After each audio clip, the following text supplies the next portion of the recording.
time to go live tonight. Welcome to everybody to Wednesday's edition of A Flawed Man of God. I'm your host, Stuart Davis, a flawed man of God. I'm a deacon at a small church just outside of Richmond, Virginia. I'm not a pastor. I'm not a biblical scholar. Haven't been to seminary. Not trying to get you to join my church or donate to any special cause. What I'm here to do is talk about God, talk about Jesus, talk about the Holy Spirit, talk about the Bible, talk about Christianity, talk about issues that we face as Christians every day from our perspective within the church and without, or and outside of it. Giving my perspective as a Christian all my life, non-denominational Protestant for 39 years. I don't subscribe to any particular doctrine or denomination. I'm just here in the Word, day in and day out, trying to do it better and trying to share a little bit about of it along the way. So if you are somebody who is interested in learning more about Jesus, if you're interested in learning more, and if you feel like there's more to your existence than just your life here on Earth, welcome to the program. Glad to have you here. Please let this be some sort of insight or influence on you to springboard you into a relationship with Christ, and hopefully you can find that here. Or if you already are a Christian and you just enjoy Christian commentary, Christian discussion, just like being a part of that, then good, glad, welcome as well. We treat this very similar to a Wednesday night study group or a Sunday school, if you are familiar with those, and we think that you'll enjoy that. Which wherever you land, the chat is open and full of folks who are great to communicate with, great to part, and all are eager to offer their opinions or ask questions and give their insights, and that is highly encouraged, not just for them but for yourself. So go ahead and chat it up tonight.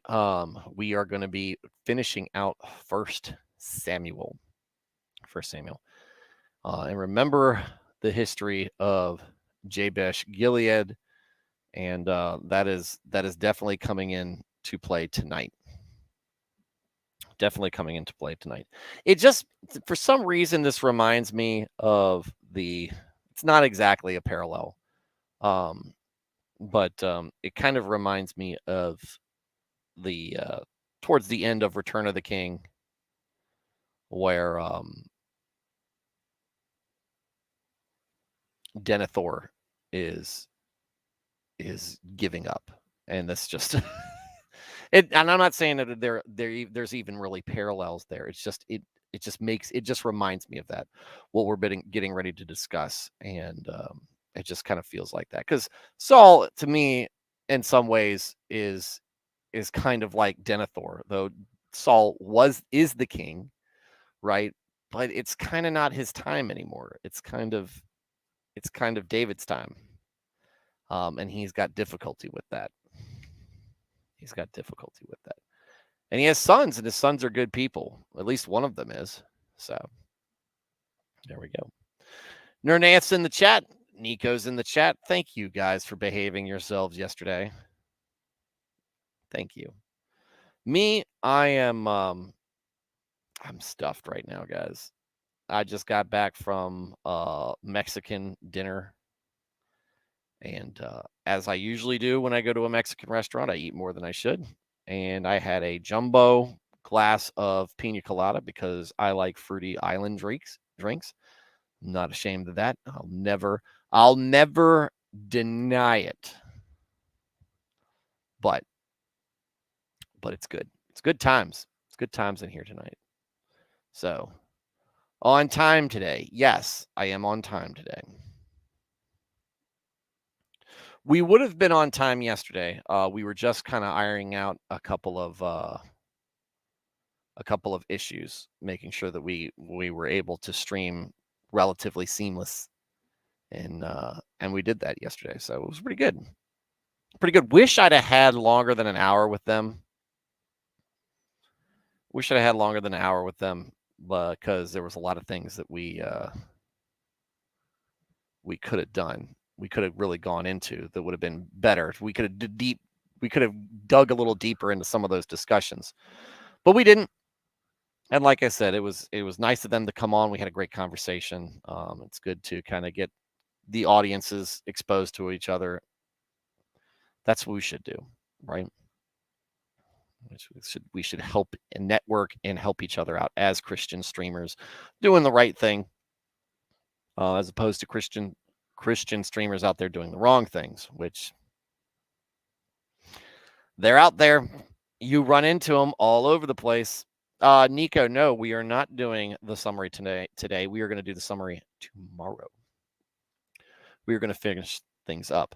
Nirnaeth, also, remember the history of Jabesh Gilead? Why don't you tell Sabaton to remember the history of Jabesh Gilead in song? What do you think about that? If you like him so much, why don't you get him to write a song about Jabesh Gilead?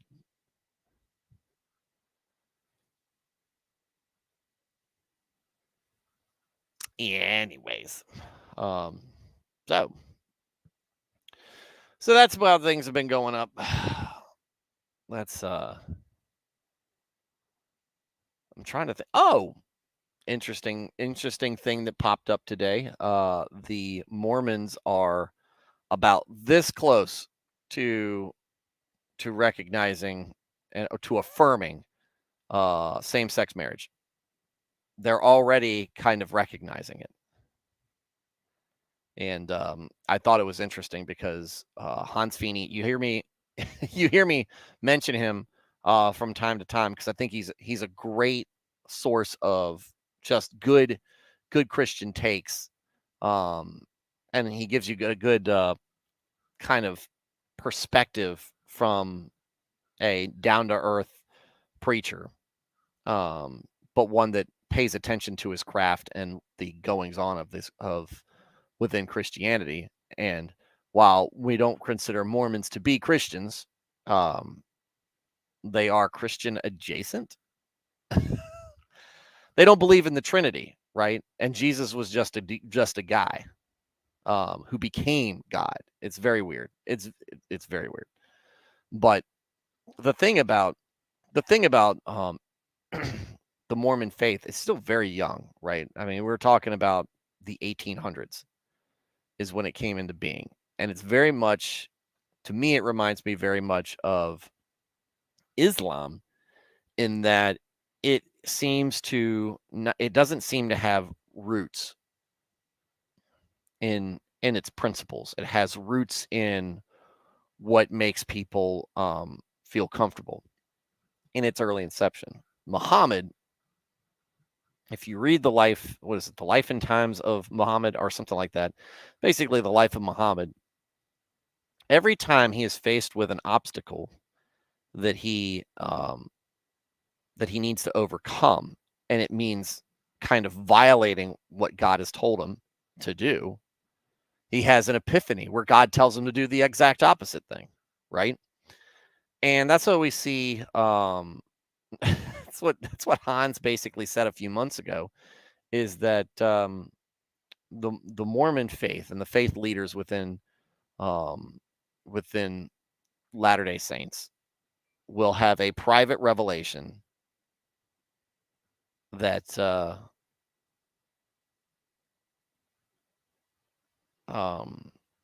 have a private revelation that same-sex marriage is okay, that homosexuality is okay. And we kind of got a taste of that yesterday evening, this morning, sometime around that, that came to be, which, right. Look, it's not our religion. It's not actually Christianity. So I guess they can do whatever they can with their faith, and they can affirm or deny whatever they want. But what they can't do is call it Christian. But it is interesting to me how conservative much of the Mormon faith is, and how much of a voting bloc of the conservative group they are, and yet and how this is going to sit with many within the faith, and how are they, or within their faith, and within their religion, and how much how it's going to impact them. I asked Christian Mario to look into that for me, because he seems to have a lot of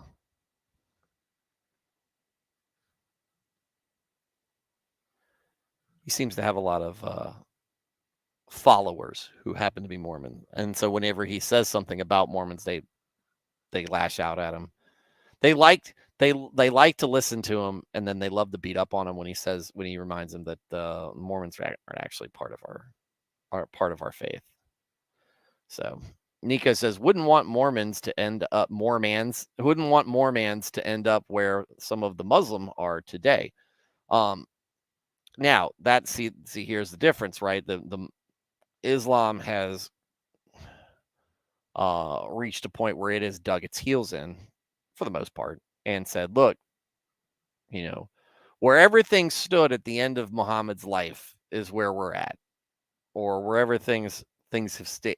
Even with that, they're kind of wishy-washy on it. I don't understand Islam. I'm not going to pretend to. It's a bastardization of Christianity, and I genuinely think that Satan had a big part in the formation of Islam, and much of what much that they attribute to Allah, which is supposed to be our God, is actually in fact inspired by Satan. That's my opinion. I don't think Muslims are bad people. I think that their theology is screwed up and perverted, and that a lot of evil has been done in the name of Islam, because I think Islam promotes it, as opposed to a lot of evil has been done in the name of Christianity, where men have abused the faith. That's the difference. The difference is when you look at the life of Christ, which we will, for those who aren't really familiar with him. Christ is definitely a man of peace. Christ is definitely a man who, or I'm sorry, not a man of peace. I mean, Christ is mostly peaceful. There are some times where he gets stern. There is times where he is disappointed and whatnot, but he is not a conqueror. He is not, and not in the warlike sense that that a lot of the Hebrews there, and a lot of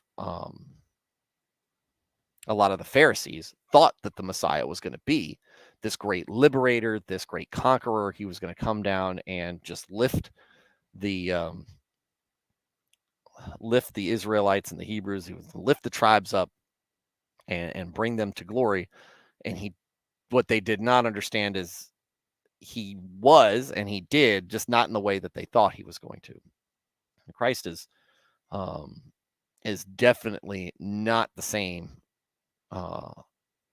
type of being that you see in Muhammad, who is a deeply what I see when I see him as Muhammad is a deeply flawed, deeply sinful man who develops a religion as a political weapon to rally a tribal culture to him, and to bring him power.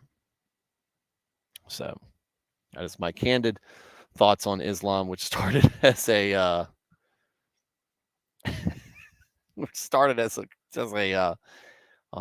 dig at the Mormons.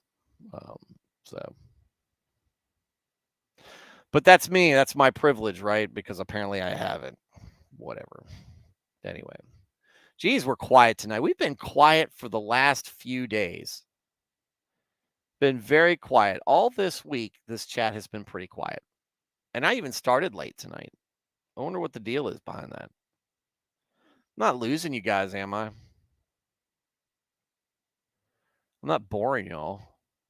Do I need to spice things up? Do I need to find some sort of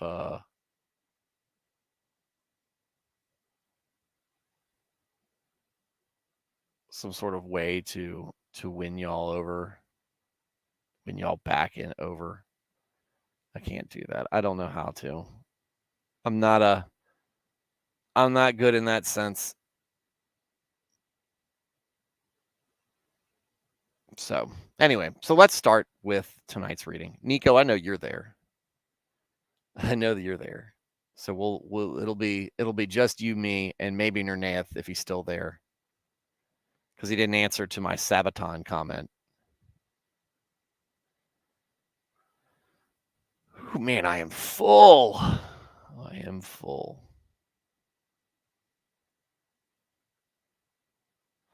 First Samuel chapter 30. Yeah. Blaine is in Japan. I miss Blaine. I miss Blaine right now. Blaine is in Japan. Thanksgiving is approaching, so only loners out there. Yeah, this is not. No, next week is when they should be dropping off. Not this week. Not this week. This week should be everybody should be active, getting filled in so they can this can tide them over to the next for the next week. So we'll see. All right, Nico. Let's go over this. So when we last left, there was a medium that Saul consulted, which we knew he wasn't supposed to do. He knows that because it's a long-standing law.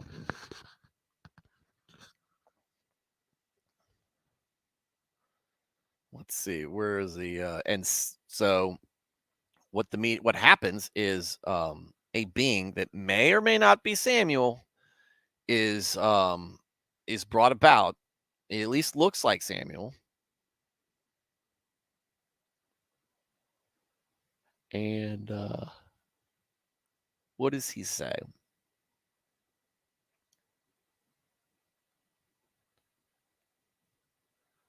Here we go. The Lord will deliver both Israel and you into the hands of the Philistines, and tomorrow you and your sons will be with me. The Lord will also give the army of Israel into the hands of the Philistines. So that's where we left off. That was a big thing, right? And David's out doing his own thing because he's been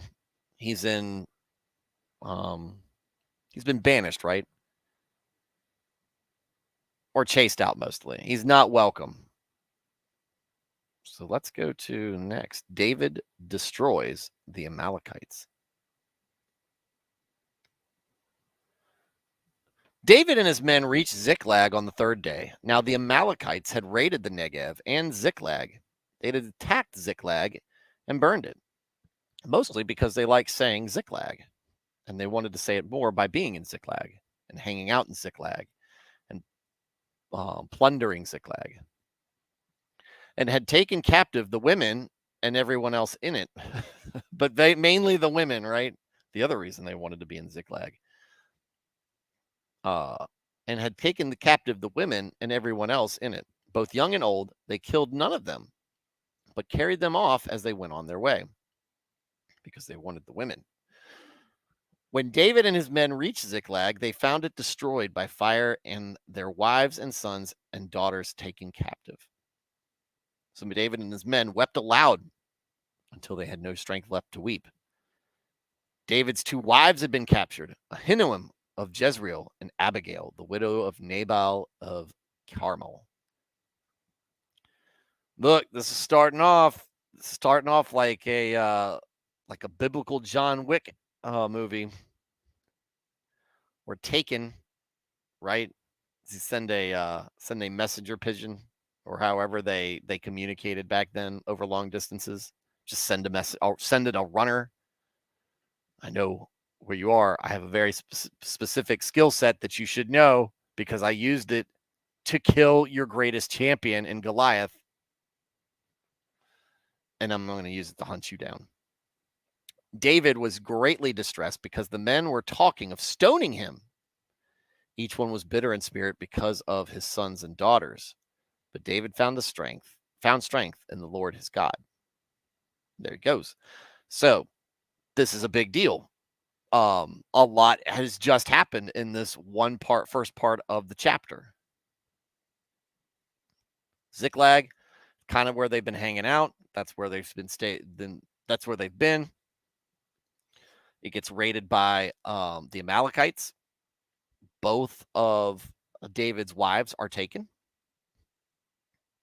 And we know at least one of them he's very fond of, because Abigail, he was very smitten with Abigail, it seems. And here's the thing. Now all of his men have lost their family members too, and they are upset. They are very upset. And apparently there's some talk, there's some difficult, some hard feelings, right?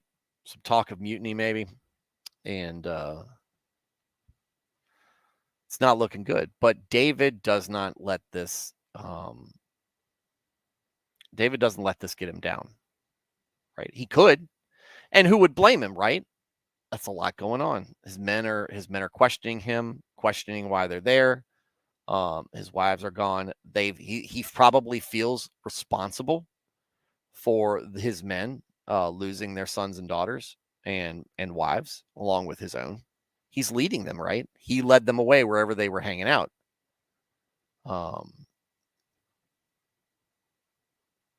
He's probably putting a lot on his own shoulders, but he remembers to let God take care of it because he found strength in the Lord his God, which is the Lord our God.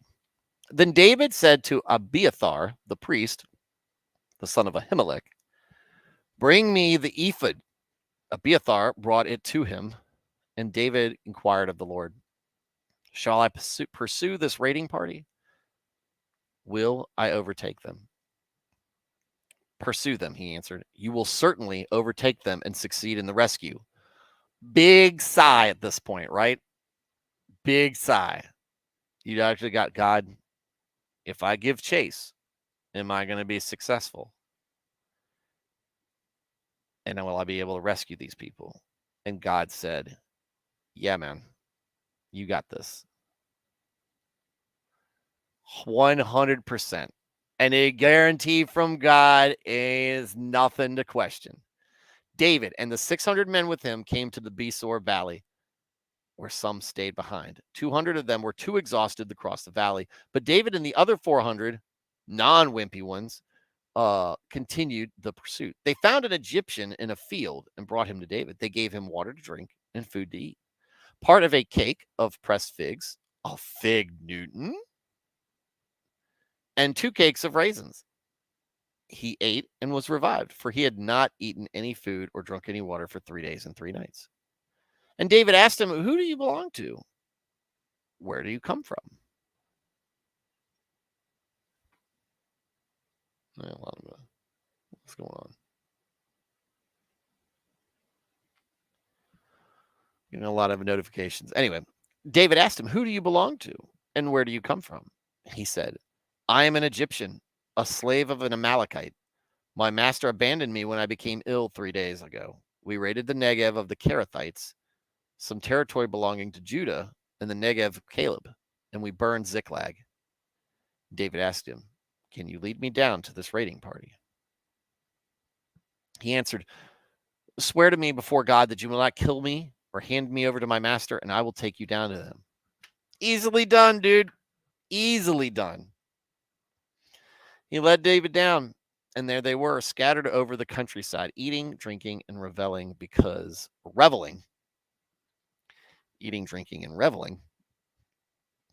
the great amount of plunder they had taken from the land of the Philistines, and from Judah.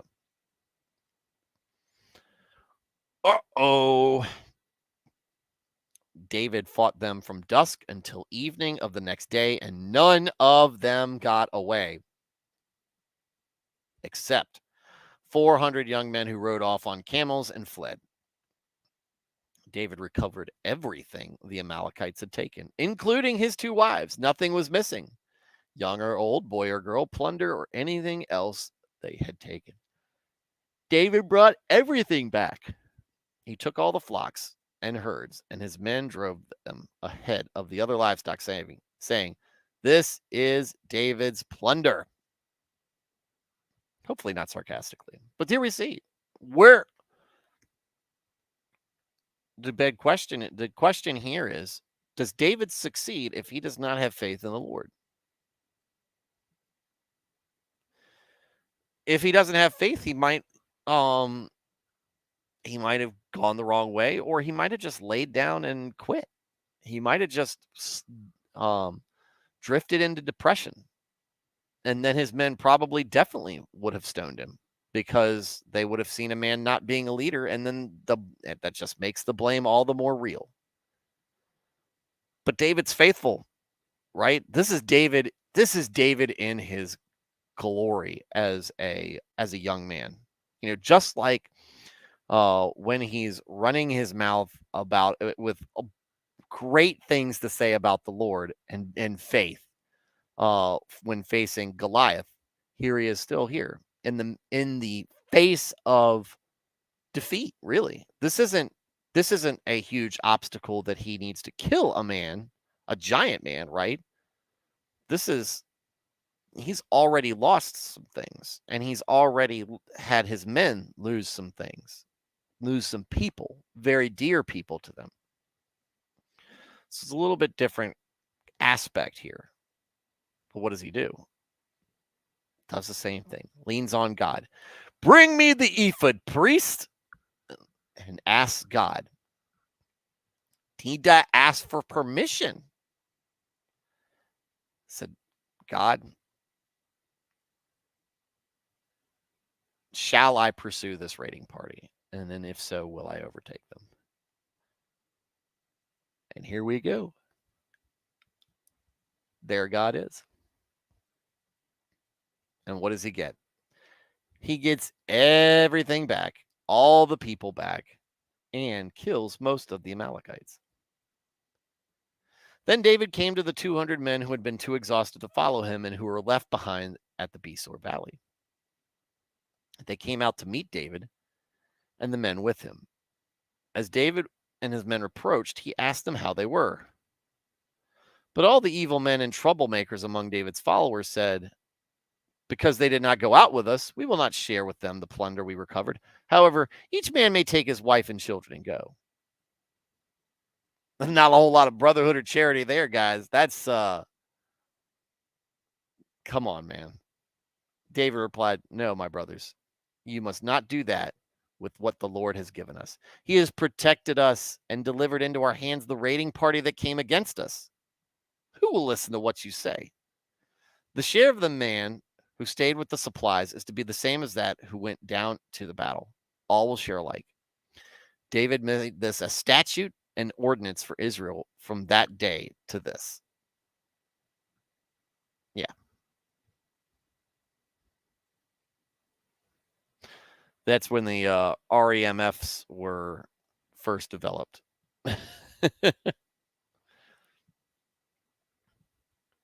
Nernath will probably understand what that acronym is for. When David reached Ziklag, he sent some of the plunder to the elders of Judah, who were his friends, saying, here's a gift from you. Here's a gift for you from the plunder of the Lord's enemies. David sent it to those who were in Bethel, Ramoth Negev, and Jatir, to those in Aror, Sifmoth, Eshtemoa,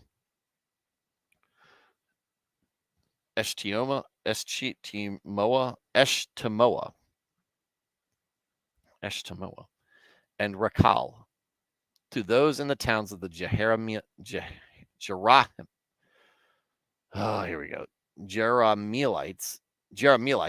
and the Kenites, to those in Hormah, Borashan, Athak, and Hebron, and to those in all the other places where he and his men had roamed. Thanks, Nico. Yeah. Thanks for cricket noising through the awkward part where I tried to stumble over words that I do not know how to pronounce. Saul takes his life. I told you this is rolling out. This is how we roll out in the end. This is sad. This is very sad. Now the Philistines fought against Israel, and the Israelites fled before them. And many fell dead on Mount Gilboa. The Philistines were in hot pursuit of Saul and his sons, and they killed his sons Jonathan, Abinadab, and Malchishua. The fighting grew fierce around Saul, and when the archers overtook him, they wounded him critically. So we have a very it glosses it over pretty quickly. They killed Jonathan, which is a big deal, right? Jonathan's a hero in his own right, a great warrior, a very valiant man of God, and David's best friend, right? Abinadab and Malchishua, those are the other two sons of Saul. The fighting grew fierce around Saul, and now he is basically surrounded and wounded. Saul said to his armor bearer, "Draw your sword and run me through, or these uncircumcised fellows will come and run me through and abuse me." So, yeah, no, they're going to kill him and they're going to mutilate him. They're going to torture him and they're going to humiliate him. But his armor bearer was terrified and would not do it. So Saul took his own sword and fell on it. When the armor bearer saw that Saul was dead, he too fell on his sword and died with him. So Saul and his 3 sons and his armor bearer and all his men died together that same day.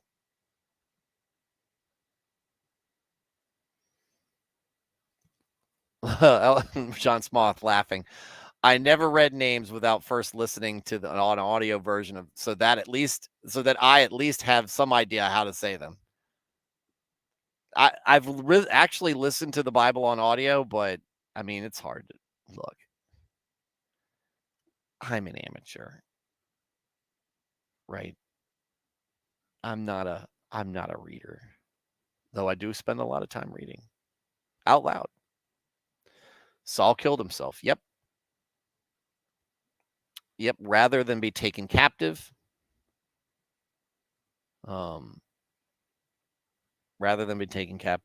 he decided to take his own life. Not the way I personally would have gone out. But look, the spirit that may or may not have been Samuel was correct. All his men are dead. All 3 of his sons are dead, and he is dead. All at the hands of the Philistines. And this is the sad state, right? This is the end. This is the end of Saul that pretty much he had coming for a while. Think of it. I mean, he dies kind of with his boots on. He is running. He is being pursued. He is fleeing from the enemy. But I mean, he's dying in battle. He's wounded. He's taken some hits from arrows. They're coming for him, and rather than be taken captive, he decides that he's gonna die. His armor bearer wouldn't do it, so he had to do it himself. And then his armor bearer comes and goes, "Well, I guess I got to do it too." So, Nico, what were you expecting to happen to Saul? Just very curious. Very curious. We've got plenty of time because we're almost done with this chapter, which means we're mostly wrapped up for the evening.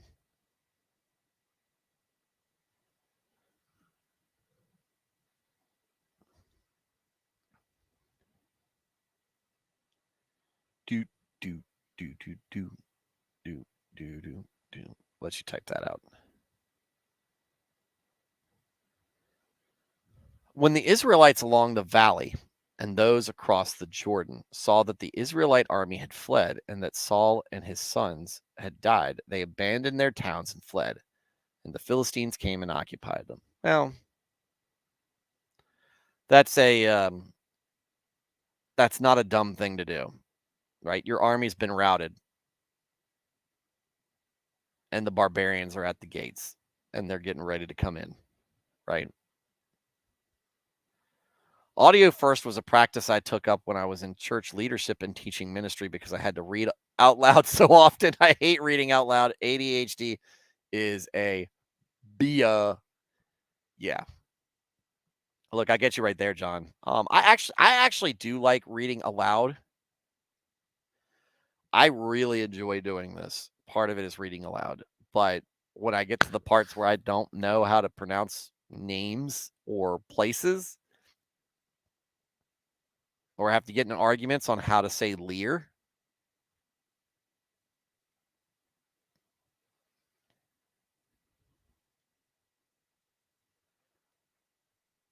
There you go. It makes me uncomfortable too. But other than that, I'm fine. But then things happen during the show, like I'm trying to finish one thought, and then Nico answers the question that I'd asked earlier, and so I'm pondering that a little bit, and then I get off track because that's what you get. That's what you get at this show. You get a heavy dose of ADHD. Nico, thought killing yourself as a God follower is a big no-no. So I guess I thought Saul won't do it. I don't know. No, I mean, imagine being surprised. Suicide doesn't happen a lot in the Bible. And it's considered a mortal sin, especially in Catholicism. And I think the reason is you really can't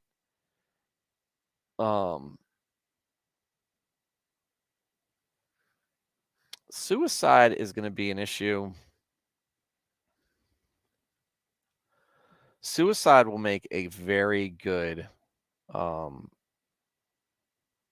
discussion on this show on whether it's a truly what many people consider a unforgivable sin because you just don't have the time, I guess, to repent. I am not a big proponent of it at all. I do think it's a big no-no.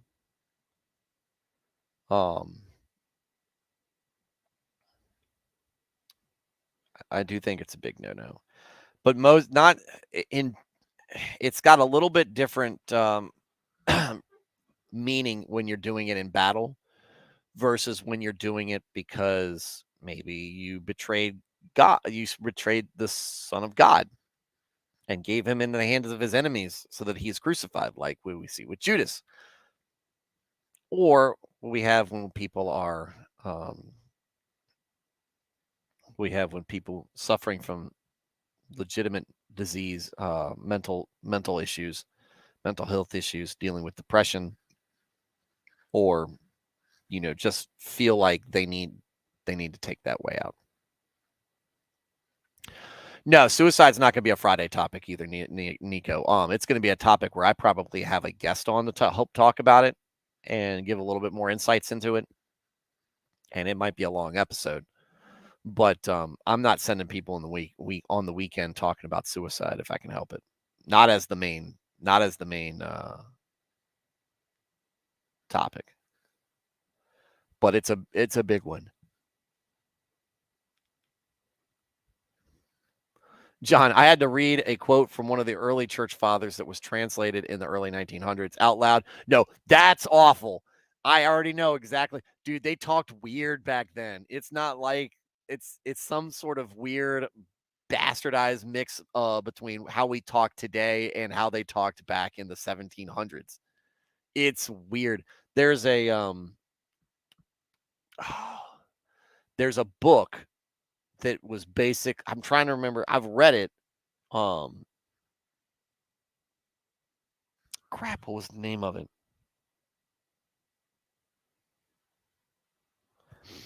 It's supposed to be the book. The author says that Ayn Rand stole Atlas Shrugged from him. Like basically, she stole all the theme and everything from him. And it's one word.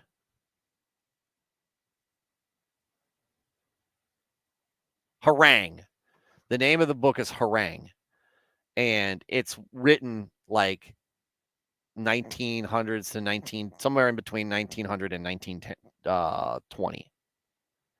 And you read it and it's like it's hard. It's like trying to read King James. If you're not used to reading King James translation of Bible, you spend so much time trying to figure out what each sentence says that you're not actually getting into a good rhythm of reading. Oh man. Yeah, it's awful. I'm extra bitter about it right now. He's saying, yeah, that'll do it. That'll do it. You almost need a new translation at that point. But yeah, ugh. Suicide isn't the unforgivable sin, but it is still a sin, so don't do it. Yeah, don't do it. Don't do it. Look, God puts you on this planet to do things. Maybe they're great, maybe they're not. He gave you on this planet to experience life, to worship him. And if you did, you're not doing any of those things. Right? He'll bring you in his time. So, anyway, when the Israelites along the valley and lows across the Jordan saw that the Israelites' army had fled and that Saul and his sons had died, they abandoned their towns and fled. The Philistines came and occupied them. The next day, when the Philistines came to strip the dead, they found Saul and his 3 sons fallen on Mount Gilboa. They cut off his head and stripped off his armor. And they sent messengers throughout the land of the Philistines to proclaim the news in the temple of their idols and among their people. They put his armor in the temple of the Ashtoreths and fastened his body to the wall of Beth-shan. When the people of Jabesh Gilead heard what the Philistines had done to Saul, all their valiant men marched through the night to Beth-shan. They took down the bodies of Saul and his sons from the wall of Beth-shan and went to Jabesh, where they burned them. Then they took their bones and buried them under a tamarisk tree at Jabesh, and they fasted 7 days.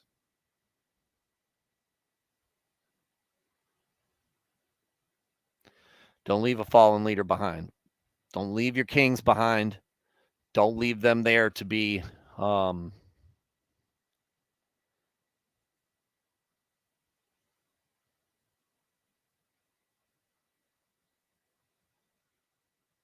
don't leave them behind to be humiliated any more than they have.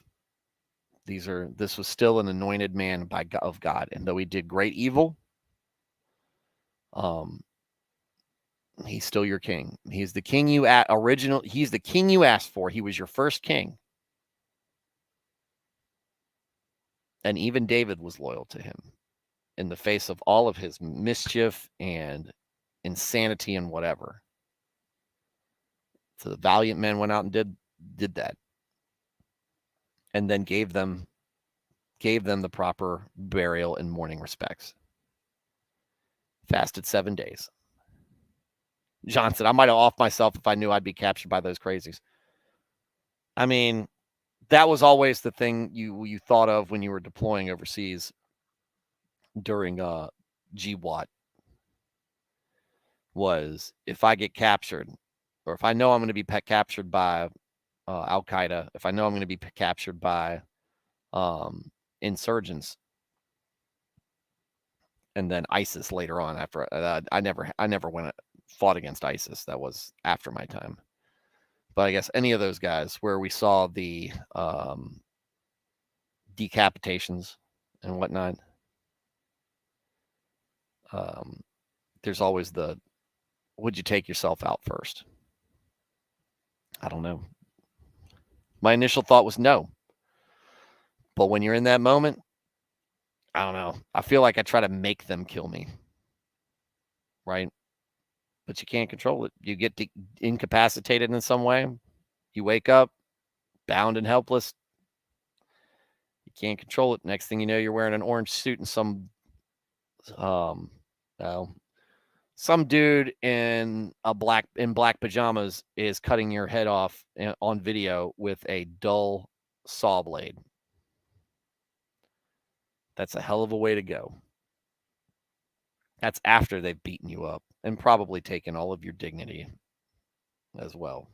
But you know what? After all that, they still can't take God's power and God's love for you away. And we saw them do that to the Chaldeans and the Iraqi Christians all the time. They pretty much wiped those folks out.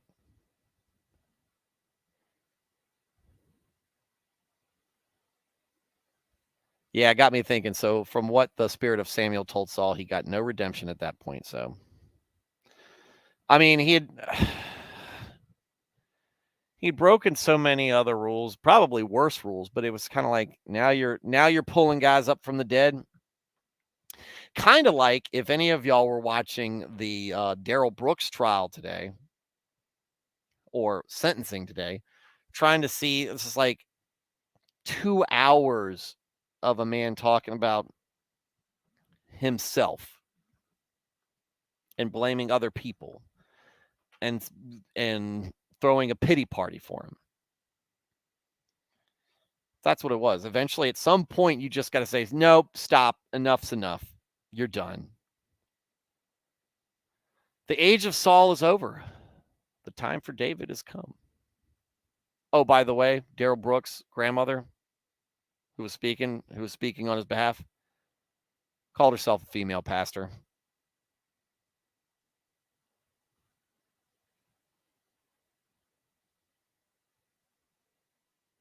$1,230. Oh, they finally said so. Okay. All right. So it's I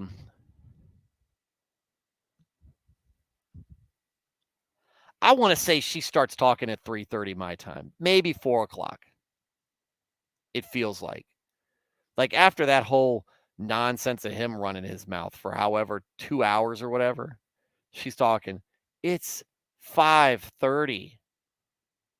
Still talking. She is still talking. Finally finish up work, go up, take a shower. We're taking the kids to church, and me and my wife are going out to go to get some Mexican food. I'm going in the shower, still talking. And then she's finally going to get to him to the sentencing part, and he throws his whole fit and everything. And she throws him out.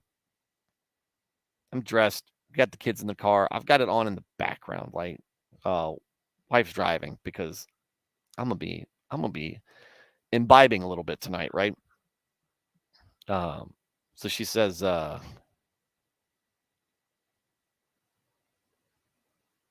she's still talking. Drop the kids off. Pull up to the drop the kids off at 6:30. She's still talking. Get to the restaurant, probably like 6:35 or something like that. Still talking. She still hadn't sentenced him. Shut up.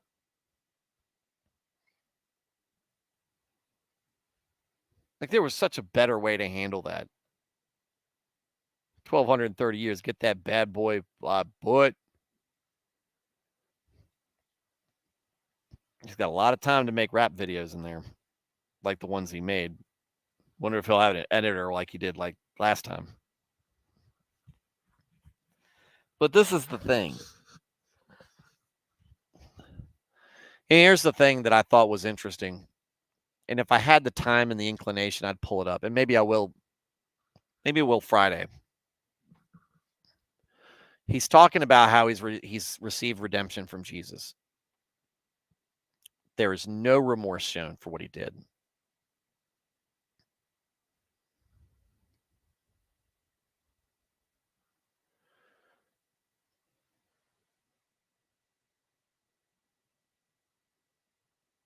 There's no remorse for what he did.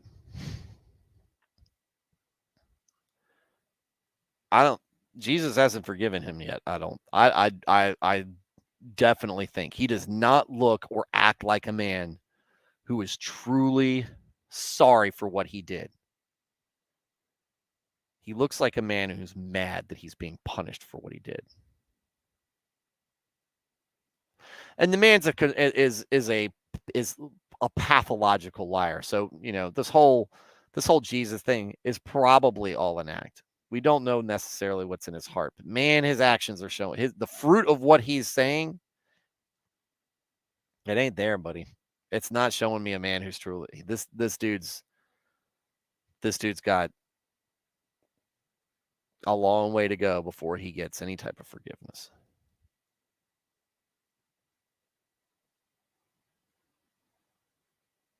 Alias coming in. That's after 6 life consecutive sentences. Just got done watching the replay. Had relatives at the parade. Alias, I hope your relatives are all okay.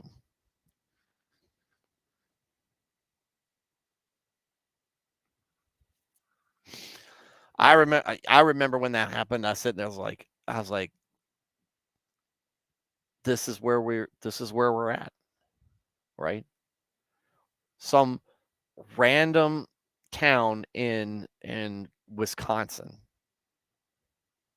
just having a Christmas parade, and somebody's going to drive a vehicle through it, and you can't do anything. Alias, yep, my cousins and her kids, and he missed them. Thank God. Like, upset that he hit people to begin with, but thank God he didn't hit more people than he did.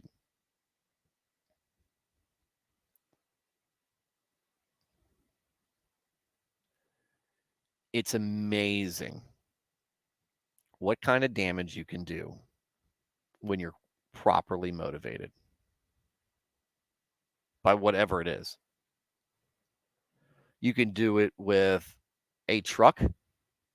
You can do it with a pressure cooker. You can do it with a truck full of fertilizer.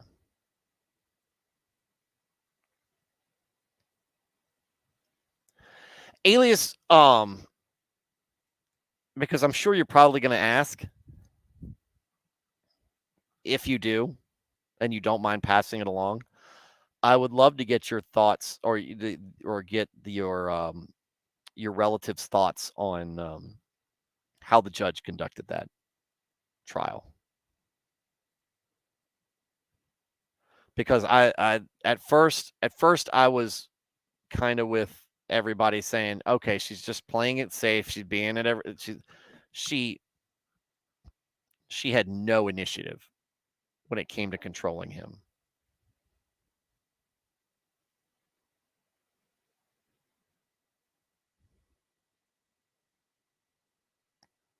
I watched a lot of the trial. I was watching it when Nick got yeeted. I mean, the trial wasn't on; he was doing the after stuff. But I watched a lot of that trial, or listened to a lot of the trial, because I was on the road for most of it, listening to it in the car while it was going on. But man, lost a lot of the initiative. He was running the show. He was running the show. It was not the trial of Darrell Brooks. It was the Darrell Brooks show. And at the end, yeah, he got what happened. I mean, and that's the good news. Justice was served, but the spectacle of what it became was, I don't know,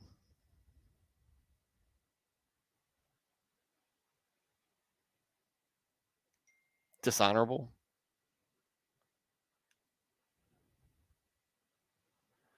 So anyway, yeah, the sure thing, I should see them starting this week, because hunting season starts, and they should all be coming up.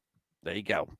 Well, again, like we said, hopefully everybody gets a good amount of time with their relatives, with this Thanksgiving season coming up, Thanksgiving weekend coming up next weekend, and yeah. So, all right, folks. Tomorrow we're going to wrap up on 1 Samuel and do just kind of a rewrap and kind of get people's thoughts and feelings about it, how it's affected them. Nico, I'm specifically looking at you because you've had so much interest. I'm not confusing that with admiration, but so much interest in Saul. I would love to get kind of your thoughts on how that, how the whole basically arc of Saul's life, how that sits with you. And we can go over that. Alias, I think she was just being way overcautious because she did not want anything to get this turned over and appeal, maybe to a fault, but he ain't got no appeal. He ain't got no appeal. That's the thing. I think maybe she did, but I think that was just, to me, it was like the trial was too big for her. Not the stage, but the personalities were too big for her. And she looks relatively young for a judge. Like, we've seen some young judges.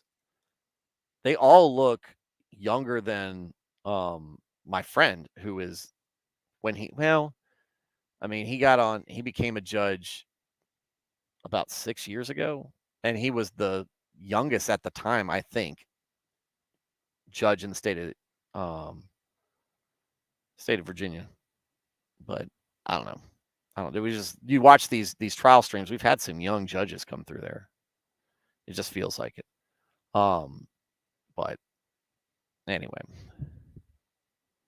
Nick, I'll be on my Saul homework, just giving your thoughts and feelings on it, man. All right, folks. Well, so like I said, tomorrow we'll do our wrap up.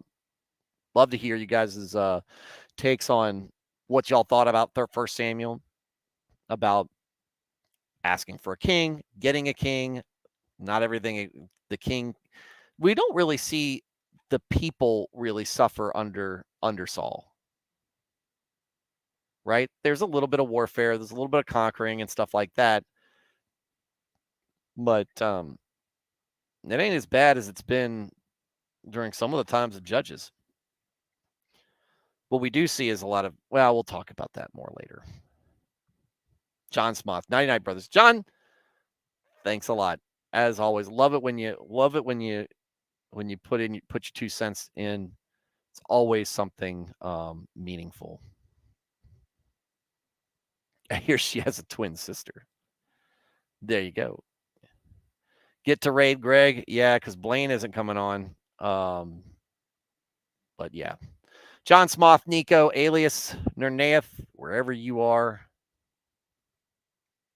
Wild Weeb. That's what I'm going to start doing. And Wild Weeb, good night wherever you are. Glad you guys came in and spent this time with me. And hopefully see you guys tomorrow. In the meantime, guys, have a great night and God bless.